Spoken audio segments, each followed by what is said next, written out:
A warm greeting to everyone. I am Sultana, Assistant Professor in Computer Science Department, Ratnam Arts and Science College. Today the topic which we are going to see about was the OSI model in computer networks. So OSI model established in 1947, it was established by the International Standard Organizations. So they have developed one perfect model to make the transfer protocols, how to work it off, everything and all. So computer networks, we know networking. So all the computers are connected together and we are working it. So from one source to one host to another host, we are sending the data, we are sending the mails, everything is we are sending. So for all such things, we need a one protocol, one same rules and regulations throughout the worldwide network. We have to work it out.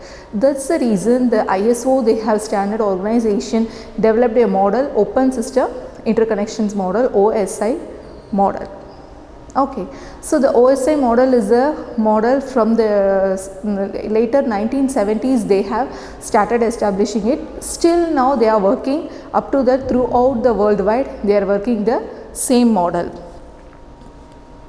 So ISO is the organization and OSI is the model which they have developed, and throughout the world they are working the things. So OSI model, so it has been made with the form of layers.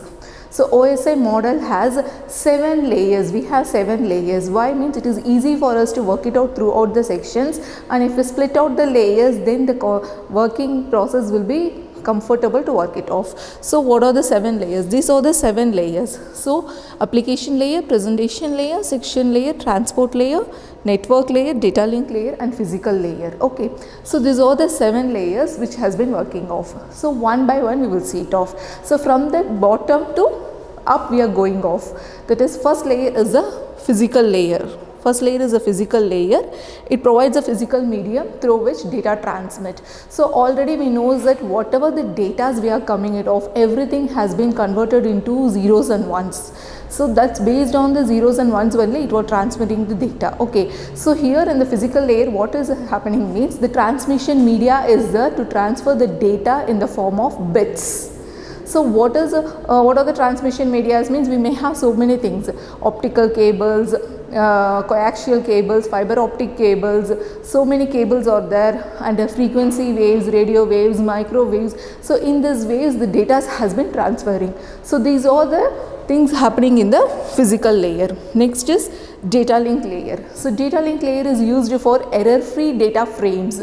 So what it is happening in the physical layer, we may have everything in the form of bits. So that bits has been making into frames, data frames. So in the data frames we may have one header as well as the tailer. So in the header what will happen, whatever the data is there, it will be there. So tailer, so it means we may have transfer the data in the data frames. Next one is network layer. So network layer's work is responsible for us to send me the packets through from source to destinations. So from the source to destinations, it will transfer the data in the network layer.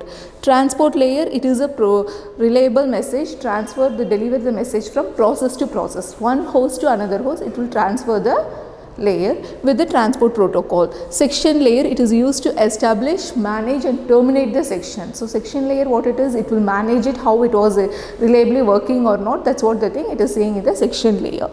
Presentation layer, it is responsible for translation, compression as well as for the encryptions.